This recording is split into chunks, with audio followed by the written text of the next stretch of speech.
Assalamualaikum warahmatullahi wabarakatuh. Bertemu lagi dengan saya pada mata kuliah Teknik Perencanaan Tapak. Pada pertemuan kali ini kita akan membahas mengenai analisis infrastruktur. Berdasarkan proses perencanaan tapak, analisis infrastruktur ini dilakukan setelah melakukan analisis non-fisik, analisis fisik, dan zoning. Kita akan mempelajari pengertian infrastruktur dan analisis infrastruktur yang mencakup jaringan jalan, jaringan drainase, jaringan air bersih, jaringan air limbah dan sanitasi, jaringan persampahan, serta jaringan listrik dan telekomunikasi.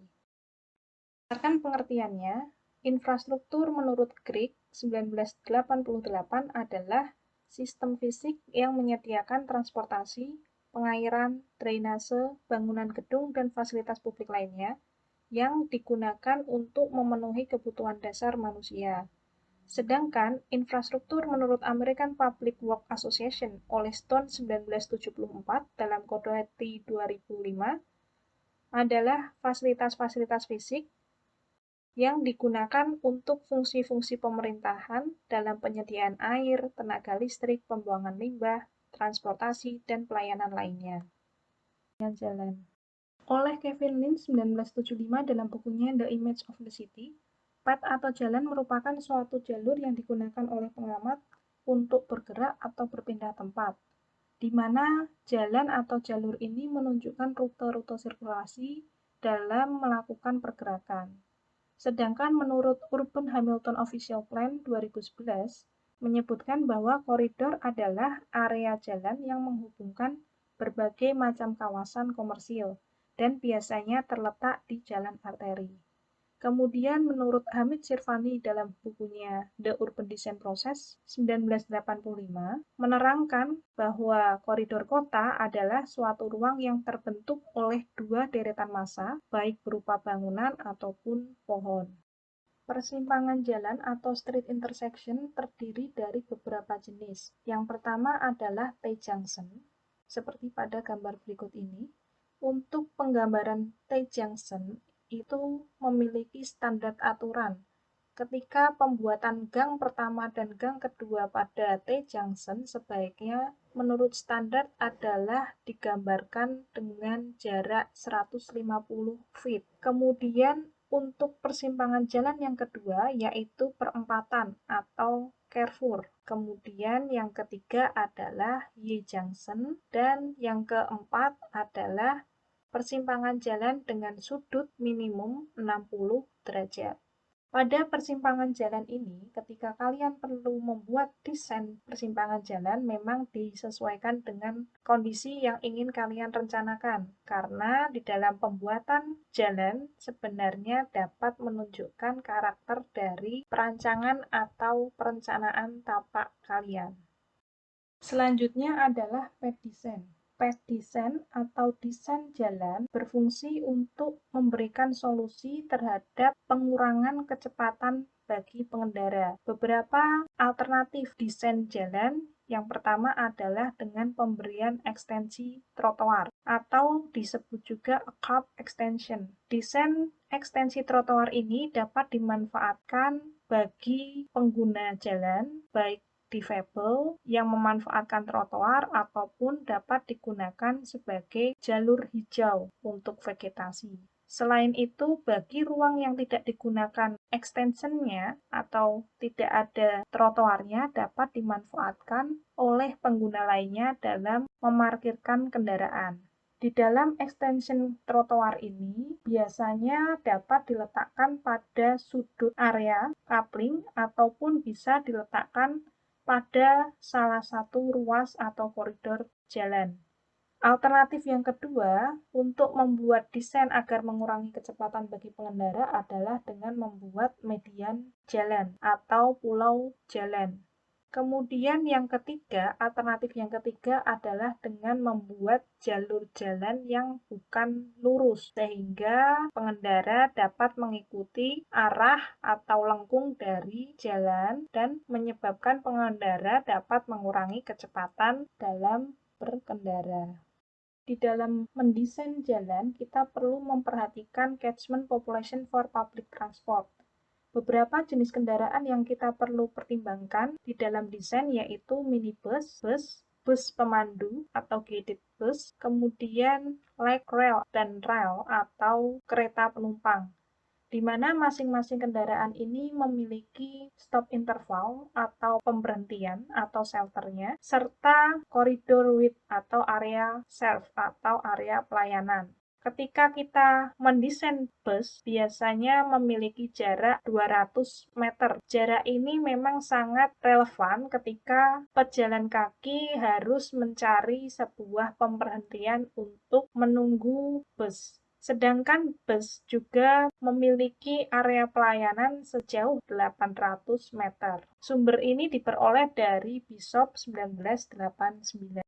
Pada klasifikasi jalan, terdapat jalan arteri. Jalan arteri ini merupakan jalan utama pada kawasan. Selanjutnya terdapat juga jalan akses marginal atau bisa disebut sebagai jalur lambat menuju kawasan yang dituju. Pada jalan akses marginal ini biasanya berfungsi untuk memudahkan pengendara dan memberikan keamanan serta kenyamanan pengendara menuju kawasan di sekitar jalan arteri. Di dalam menggambarkan jalan akses marginal terdapat dua jenis. Yang pertama yaitu dengan menggambarkan jalan yang sejajar dari jalan arteri dan kemudian membuatkan strip buffer. Strip buffer di sini adalah penyangga yang berfungsi untuk meredam kebisingan, kemudian dibuatkan akses marginal. Jadi jalur lambat di sini atau jalur pengendara menuju kawasan sekitar jalan arteri bisa langsung digunakan pengendara atau pengguna untuk masuk pada kapling atau bangunan yang dituju. Selain itu, bisa juga digambarkan yang kedua dengan membuat jalur utama,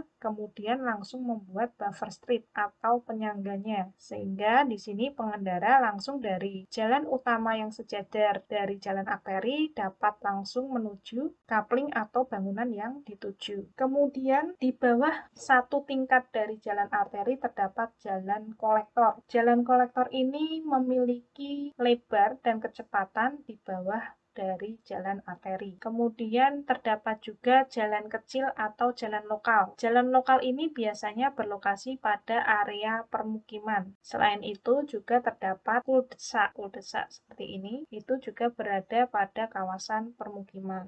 Berdasarkan pola jalan, yang pertama yaitu grid pattern, terbagi menjadi 4 jenis. Yang pertama adalah clear to easy follow. Bentuknya seperti grid seperti ini ya, kotak-kotak yang terbagi. Kemudian yang kedua adalah heksagonal atau triangular. Jadi jalannya berbentuk segitiga. Ketika jalannya besar, maka berbentuk seperti kumpulan dari segitiga atau berbentuk heksagonal seperti ini. Yang ketiga yaitu rectangular grid. Jadi berbentuk segi empat. Ada yang bentuknya seperti ini ya, mengikuti dengan kondisi kontur, atau berbentuk grid seperti clear and easy to follow. Yang keempat yaitu block grid. Jadi grid, namun di sini ukurannya berbeda-beda. Ada yang segi empat, ada yang persegi panjang untuk jalurnya.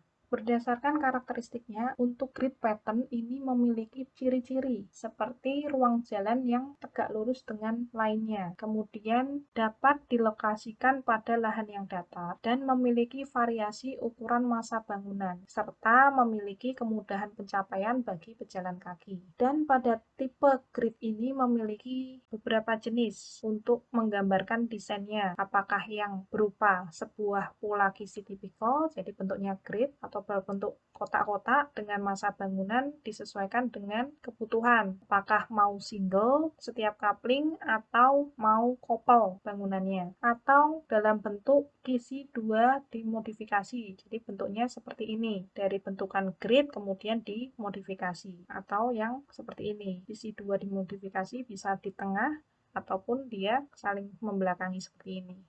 Selanjutnya untuk pola jalan yang kedua, yaitu radial pattern, terbagi menjadi 4 jenis. Yang pertama adalah channel spread out from a center.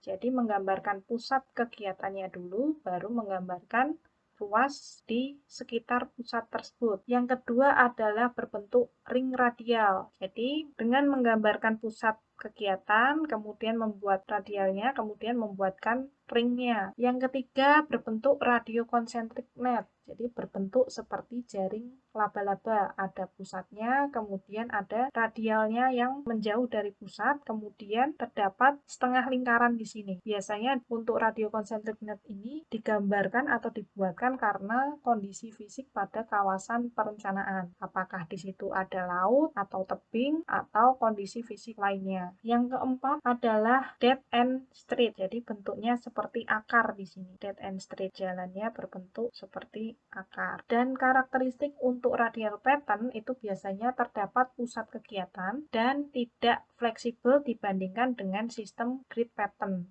Pada pola jalan berikutnya, yang ketiga yaitu linear pattern. Linear pattern ini terbagi menjadi 3. Yang pertama adalah single line, yang kedua adalah parallel series, dan yang ketiga adalah origin destination directly attached. Di dalam karakteristik linear pattern ini biasanya menggambarkan hubungan sirkulasi di antara dua titik pertemuan. Berikut merupakan gambarnya. Gambar linear pattern ini hampir mirip dengan dead end net pada radial pattern. Yang membedakan adalah hubungan sirkulasi di antara dua titik pertemuannya. Jadi antara satu titik dengan satu titik itu memiliki sirkulasi pertemuan. Pola jalan selanjutnya yaitu pola jalan lainnya, berupa gradient, cul-de-sac, lengkung, simpangan, taman, dan loop. Untuk lebih jelasnya dapat dilihat pada gambar berikut ini. Untuk membuat gradient, yaitu dengan meletakkan massa bangunan pada jalur grid. Kemudian untuk membuat cul-de-sac, yaitu dengan cara membuat akses baik masuk maupun keluar pada kawasan, kemudian meletakkan massa bangunan mengelilingi akses tersebut. Selanjutnya, untuk pola lengkung, yaitu dengan cara membuat jalur lengkung pada kawasan, kemudian meletakkan massa bangunan mengikuti dengan jalur yang ada pada kawasan tersebut. Selanjutnya, untuk membuat pola simpangan, yaitu dengan meletakkan bangunan pada simpangan-simpangan atau gang yang akan direncanakan. Kemudian, untuk membuat pola taman, yaitu dengan membuat taman, kemudian membuat massa bangunan mengelilingi taman tersebut. Dan yang terakhir, membuat pola loop, yaitu dengan cara mengembangkan pola taman, namun tamannya dihilangkan, kemudian dibuat coupling untuk meletakkan massa bangunan, kemudian di sekitar coupling tersebut yang terdapat bangunannya dikelilingi oleh bangunan lainnya. Selanjutnya, untuk mendesain cul-de-sac terdapat 3 jenis pengelompokan. Pengelompokan yang pertama, yaitu dengan cara membuat massa bangunan yang saling berhadapan pada jalur akses cul-de-sac, kemudian membuat bangunan pada area taman cul-de-sac yang saling tegak lurus atau berbentuk segi empat. Untuk pengelompokan yang kedua, kita bisa membuat bangunan atau massa bangunan yang saling berhadapan pada akses cul-de-sac, kemudian membuat bangunan yang tersusun seperti bentukan lingkaran yang mengelilingi taman pada cul-de-sac. Kemudian untuk pengelompokan yang ketiga, yaitu dengan cara membuat massa bangunan yang saling berhadapan pada akses cul-de-sac, kemudian membuat tetap mempertahankan massa bangunan tersebut mengelilingi taman yang terdapat di cul-de-sac. Selain itu, massa bangunan pada akses utama cul-de-sac dapat dibuat maju atau mundur sehingga di sini tampak lebih tidak kaku. Pola selanjutnya yang disampaikan oleh Rubinstein 1996 bahwa pola sirkulasi kendaraan terbagi menjadi 4. Yang pertama adalah grid system, yang kedua radial system, yang ketiga linear system, dan yang keempat adalah curvilinear system. Untuk grid system, radial system, dan linear system ini telah saya jelaskan pada slide sebelum ini yang saya ambil atau saya kutip dari De Chiara, atau bisa kalian lihat lebih jelasnya untuk yang berdasarkan Rubinstein ini dapat digambarkan pola grid dan radialnya seperti ini. Kemudian yang linear system seperti ini ya, jalurnya linear, kemudian terdapat garis lengkung di sini atau couplingnya berbentuk lengkung seperti ini, linear system. Kemudian untuk curvilinear system menurut Rubinstein ini digambarkan dengan pola seperti ini. Jadi polanya berbentuk lengkung, kemudian ada garis juga linear. Jadi di sini lebih artistik ya karena memiliki beberapa atau beragam pola jalan. Kemudian untuk jalur sepeda atau traffic calming yang merupakan bagian dari kelengkapan jalan, perlu diperhatikan kaidah di dalam mendesain jalur tersebut. Kaidah yang pertama yaitu dengan membuat jalur khusus sepeda, apakah di sini disediakan untuk 2 jalur, 1 arah atau 2 arah. Kaidah yang kedua, apakah pembuatan jalur sepeda ini akan dibedakan antara jalur pejalan kaki, kemudian jalur kendaraan pribadi dan kendaraan umum, ataukah akan digabungkan pada satu trotoar khusus untuk pejalan kaki maupun jalur sepeda itu sendiri. Kemudian untuk kelengkapan jalan lainnya, ketika menyediakan jalur sepeda, maka perlu diberikan penanda. Jalur tersebut khusus untuk sepeda, digunakan untuk 1 arah atau 2 arah, kemudian ditambahkan dengan penanda batas atau pagar yang menunjukkan bahwa area atau jalur tersebut memang diperuntukkan bagi jalur khusus sepeda. Untuk batas atau pagarnya dapat berupa pagar buka tutup seperti ini, atau berupa tiang-tiang yang tersusun dengan jarak tertentu yang hanya dapat dilalui oleh jalur sepeda. Selain itu, ketika kita membuat atau mendesain jalur sepeda, maka perlu disediakan pula tempat atau area parkir, sehingga memberikan kenyamanan dan kemudahan bagi pengguna sepeda untuk meletakkan atau menempatkan sepedanya di area parkir. Baik, untuk kesimpulan dari analisis yang harus dipersiapkan dalam membuat analisis infrastruktur pada jaringan jalan, maka kalian perlu membuat potongan jalan atau penampang jalan yang meliputi badan jalan, pulau jalan, vegetasi, trotoar, dan drainase. Kelima komponen ini sebaiknya muncul pada penampang kalian. Kemudian barulah dibuatkan lokasi yang ingin kalian buat penampang itu pada area jalan apa? Apakah jalan arteri, jalan kolektor, jalan lokal, atau lainnya, disesuaikan dengan kondisi yang ada pada set perencanaan tapak kalian. Silakan diusahakan untuk setiap jenis jalan yang kalian buat itu dibuatkan penampangnya dengan skala 1:100. Misalkan kalian buat garis seperti ini, A aksen yang menunjukkan jalan arteri pada kawasan.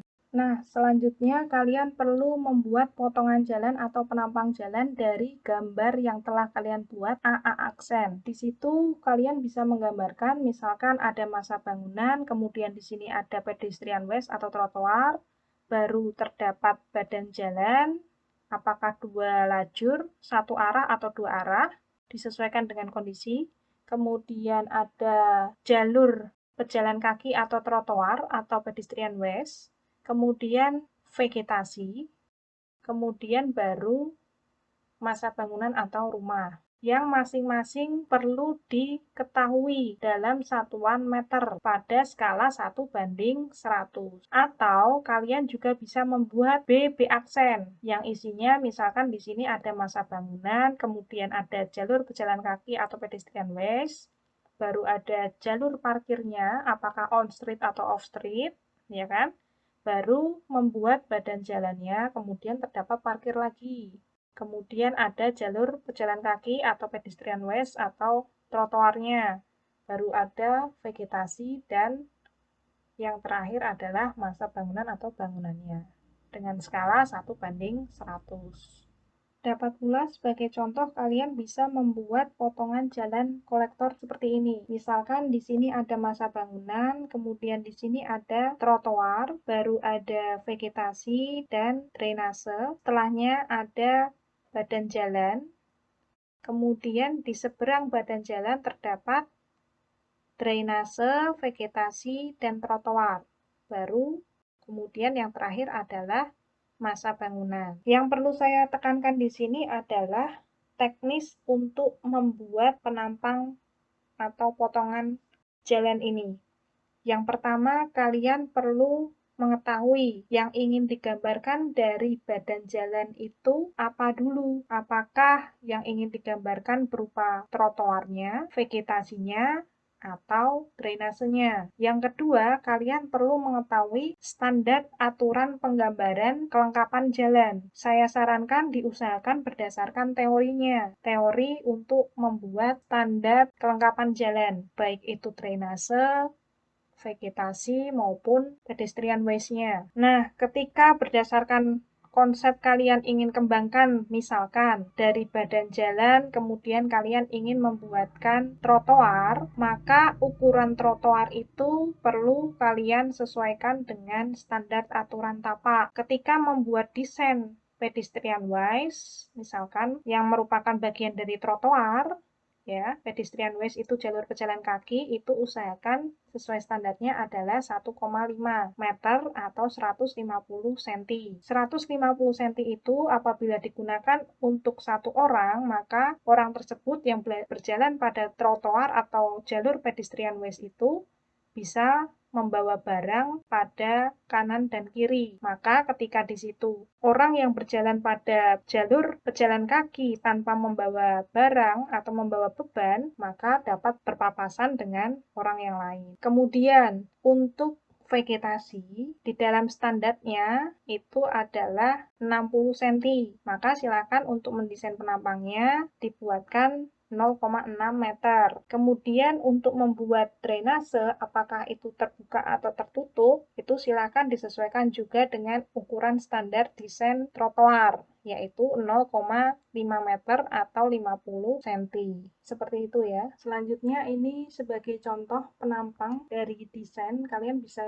menggambarkan misalkan AA aksen, BB aksen, CC aksen, DD aksen pada ruas yang ada pada desain kalian, kemudian silakan dibuatkan penampangnya. Masing-masing dibuat seperti ini dengan skala 1:100. Nah, berikut merupakan contoh dari potongan penampang jalan. Jadi sebenarnya tidak harus menggunakan 2 dimensi, kalian bisa kembangkan menggunakan hasil dari desain SketchUp. Ya, namun di sini perlu saya sampaikan, diusahakan tetap diberikan keterangan tidak hanya ukurannya saja. Misalkan gambar pertama adalah kondisi sebelum terjadi perbaikan atau kondisi existing pada kawasan, kemudian gambar yang kedua adalah gambar setelah terjadi perbaikan, atau di situ menggambarkan kondisi redesign atau rencana pada perencanaan tapak kalian. Baik, sekali lagi saya ingin sampaikan kesimpulan terkait dengan analisis jaringan jalan pada analisis infrastruktur di perencanaan tapak. Yang perlu kalian siapkan untuk melakukan pembuatan penampang jalan atau potongan jalan, yaitu dengan menjabarkan pertama pembagian fungsi dan ukuran jalan. Apakah di desain atau konsep desain kalian itu terdapat jalur sepeda, jalur untuk difabel, jalur pengguna HP, area parkir dan jenis parkirnya, apakah on-street atau off-street, serta pulau jalan atau median jalannya. Yang kedua adalah jenis arah dan lajur jalan. Apakah di desain tapak kalian itu terdapat jalan arteri, jalan kolektor, jalan lokal, atau akses marginal. Yang ketiga, kalian juga perlu sampaikan apakah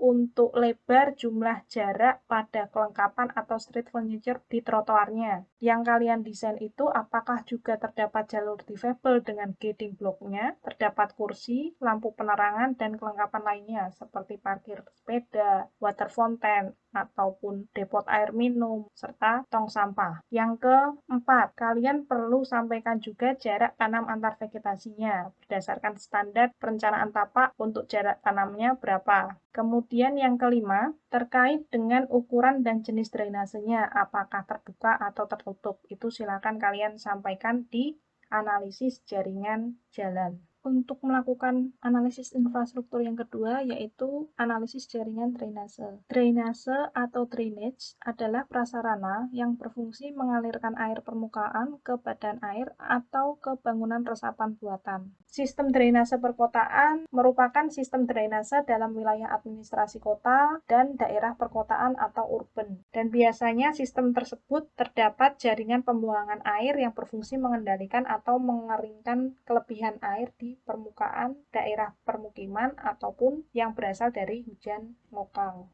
Berdasarkan bentuk tipe saluran drainase terbagi menjadi dua. Yang pertama, saluran terbuka. Saluran ini umumnya digunakan pada daerah yang lahannya masih memungkinkan atau luas, terdapat lalu lintas pejalan kaki, dan beban di kiri kanan saluran relatif ringan. Yang kedua, saluran tertutup digunakan pada daerah yang lahannya terbatas, misalkan area pasar atau pertokoan. Kemudian daerahnya dilalui lalu lintas pejalan kaki yang padat, serta lahan yang dipakai untuk lapangan parkir. Selanjutnya yaitu bentuk saluran terbuka. Kita sebagai planner perlu tahu bentuk dari saluran terbuka. Yang pertama adalah bentuk trapesium, yang kedua bentuk segi empat, yang ketiga bentuk setengah lingkaran, yang keempat bentuk segitiga, dan yang kelima bentuk kombinasi. Bentuk kombinasi ini gabungan dari bentuk trapesium, segi empat, setengah lingkaran, dan segitiga, penggabungan dari keseluruhan bentukan drainase yang ada. Bentuk dari saluran tertutup, yang pertama adalah bentuk lingkaran, dan yang kedua adalah bentuk segi empat. Kemudian untuk kelengkapan drainase lainnya berupa waduk dan polder, di sini kita perlu mempertimbangkan di dalam pembangunan waduk ketika dibutuhkan apabila saluran drainase utama harus bermuara ke lokasi yang sulit, seperti yang pertama karena laut dengan kondisi pasang yang tinggi, atau yang kedua karena sungai dengan muka banjir lebih tinggi dari saluran drainase utama. Maka di dalam merencanakan pada site desain kalian itu perlu mempertimbangkan standar aturan penyediaan waduk dan polder. Misalkan di dalam desain kalian perlu juga melihat kondisinya di dalam merencanakan apakah waduk dan polder itu disesuaikan dengan kondisi ataupun karakteristik lokasinya berdasarkan ukuran ataupun luasannya dan kedalamannya. Selain itu, untuk membuat waduk dan polder juga harus mempertimbangkan arah aliran airnya, termasuk buka tutup pintu airnya. Karena apabila kalian tidak mempertimbangkan hal tersebut, maka akan memberikan dampak kepada daerah yang di sekitarnya.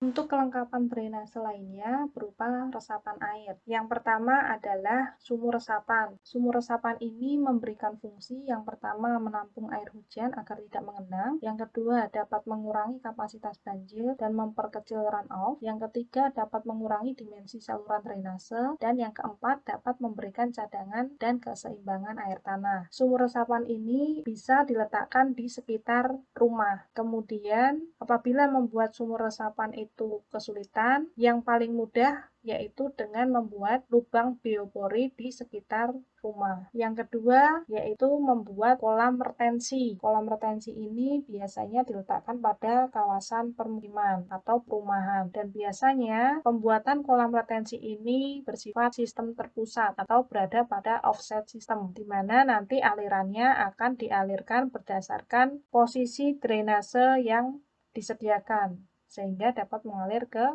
sungai. Selanjutnya adalah bioretensi. Menurut Base Management Practice atau BMP, manfaat bioretensi ini digunakan untuk mengurangi limpasan permukaan dengan memperbesar kapasitas serapan atau infiltrasi sesuai dengan kondisi semula. Dan bioretensi ini sering disebut sebagai rain garden. Jadi, misalkan ada limpasan permukaan dari daerah yang impervious, maka di sini aliran air akan masuk pada tanah atau resapan tadi. Sebagai contoh, berikut merupakan bioretensi drainase pada lahan parkir di Prince George County, Department of Environmental Resources. Maka ketika hujan di area parkir tersebut terdapat lokasi bioretensi atau taman di sini dengan bukaan, maka memberikan aliran air untuk dapat diserap atau masuk pada area taman, sehingga di sini dapat mengurangi genangan atau banjir di area parkir. Selain bioretensi drainase yang disediakan pada area parkir,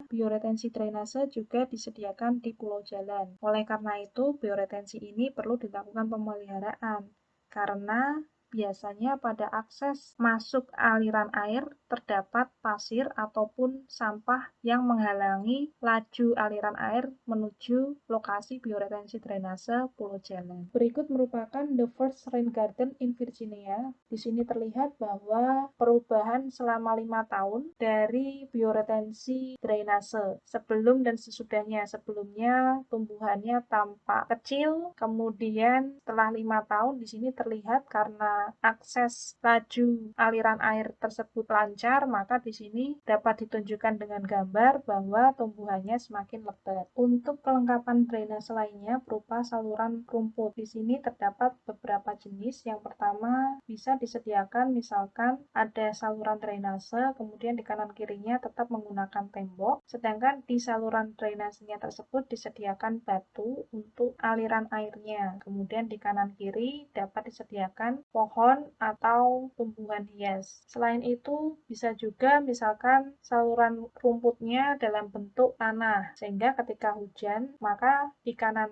kirinya tanpa ada batas tembok, di sini secara alami akan tumbuh rumput. Atau yang berupa saluran saja, jadi saluran air seperti itu, kemudian karena lahannya luas, di kanan kiri itu jauh dari rumah, maka di sini bisa disediakan. Sehingga ketika saluran ini digunakan pada saat musim hujan, maka di sini akan tergenang oleh aliran air yang langsung diserap oleh rumput yang ada di sekitar saluran drainase.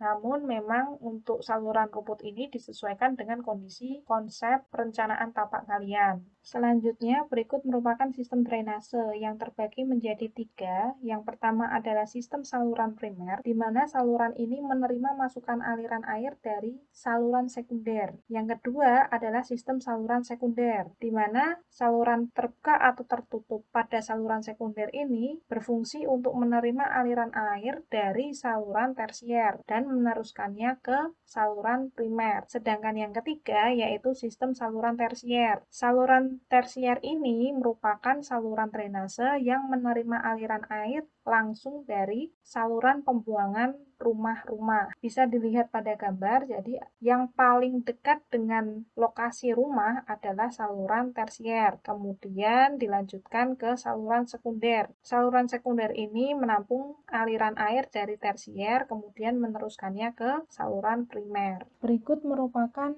pola aliran dari sistem drainase. Jadi misalkan yang merah adalah saluran drainase mayor, sedangkan yang biru adalah saluran drainase minor. Jadi yang mayor itu adalah saluran primernya, sedangkan yang biru adalah saluran sekundernya. Yang biru itu mengantarkan aliran dari saluran tersier ke saluran primer menuju ke sungai ataupun laut. Untuk melakukan analisis infrastruktur berikutnya yaitu kita perlu melakukan analisis jaringan air bersih. Berdasarkan World Water Assessment Program tahun 2006 yang dimodifikasi dari Siklumanov dan Roda tahun 2003, bahwa persediaan air di bumi terbagi menjadi 2, yaitu air laut sebesar 97,5% dan air bersih sebesar 2,5%. Di sini terlihat bahwa air bersih terurai dari air beku, air tanah, permafrost, dan air permukaan. Sedangkan air permukaan sendiri terdapat pada danau, kelembapan tanah, atmosfer, tanah basah lainnya, sungai, serta tumbuhan dan hewan. Untuk melakukan analisis infrastruktur berupa analisis jaringan air bersih, kalian perlu mengetahui atau melakukan analisis kaitannya dengan wilayah pelayanan air bersih. Sehingga di sini kalian perlu tahu pelayanan air bersih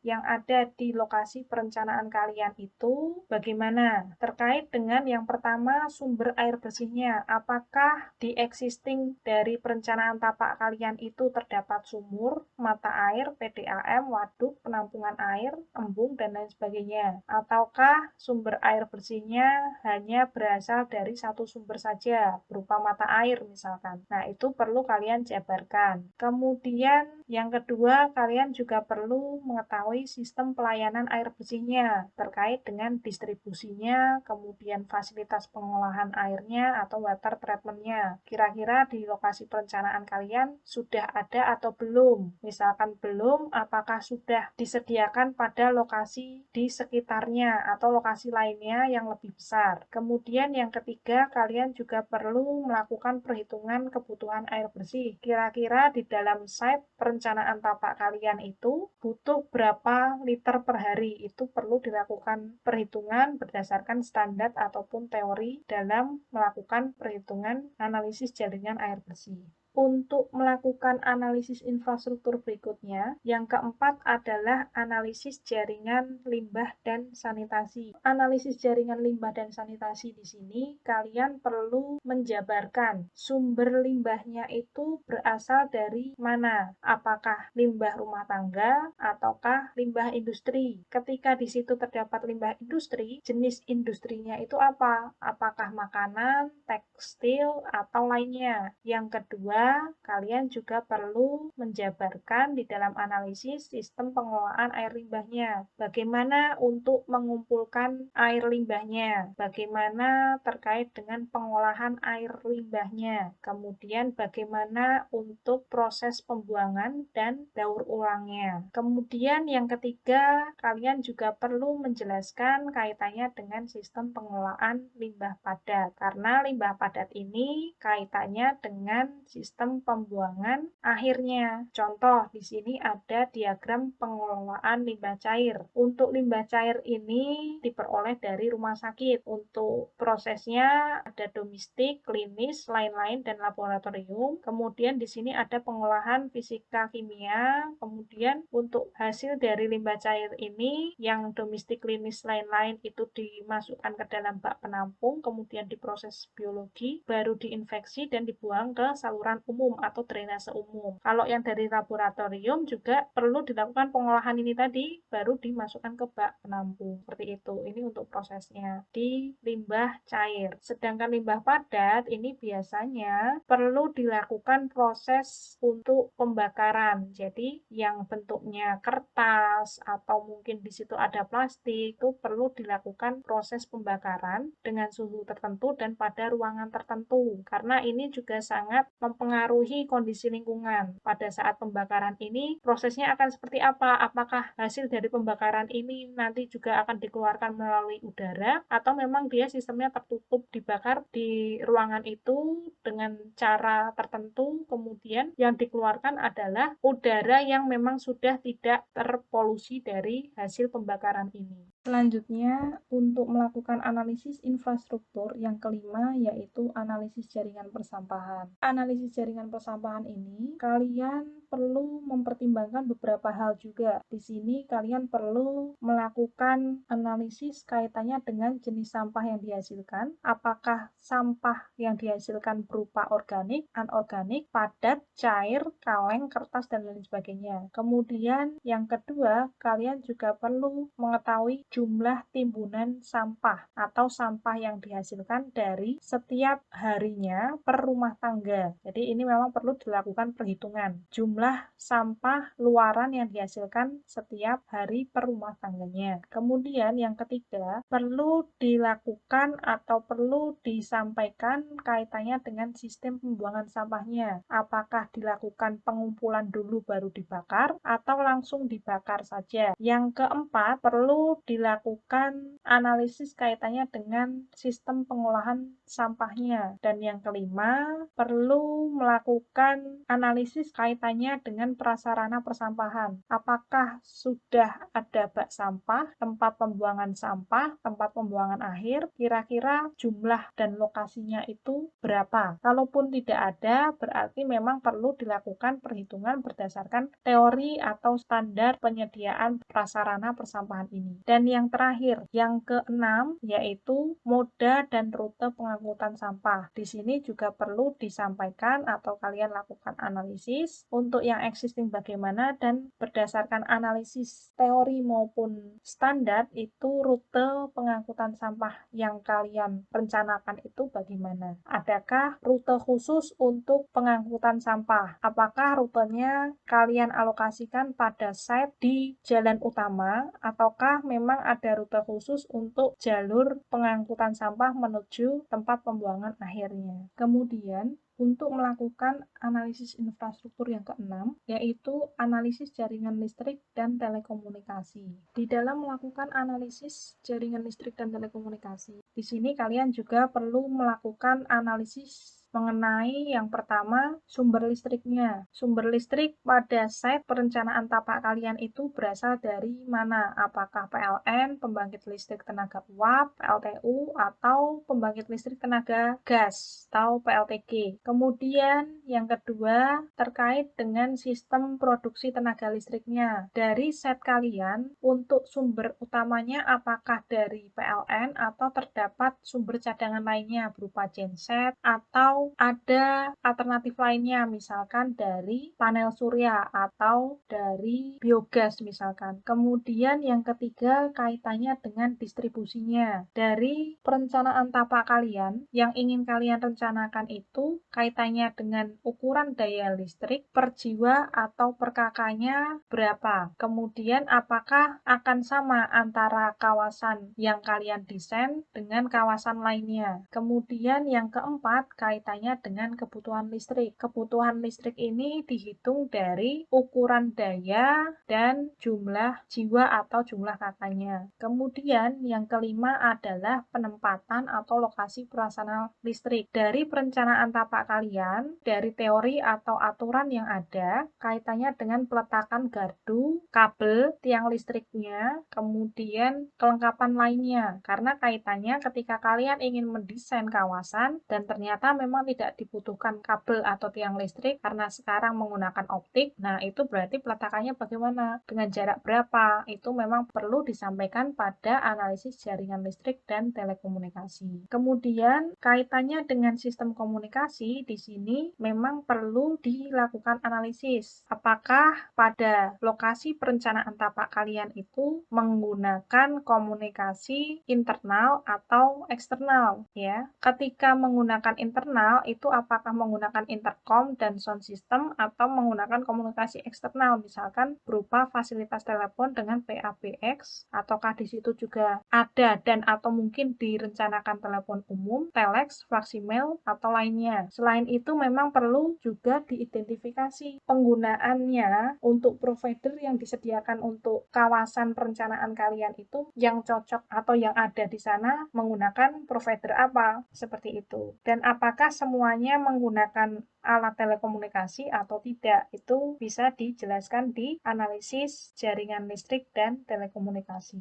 Nah, berikut merupakan kesimpulan dari keseluruhan analisis infrastruktur. Di sini bisa kalian gambarkan, misalkan seluruh analisis infrastruktur itu kalian susun atau kalian berikan keterangan kaitannya dengan jaringan air bersihnya, kemudian jaringan listrik dan telekomunikasinya, termasuk sanitasinya dan limbahnya, dan beserta drainasenya.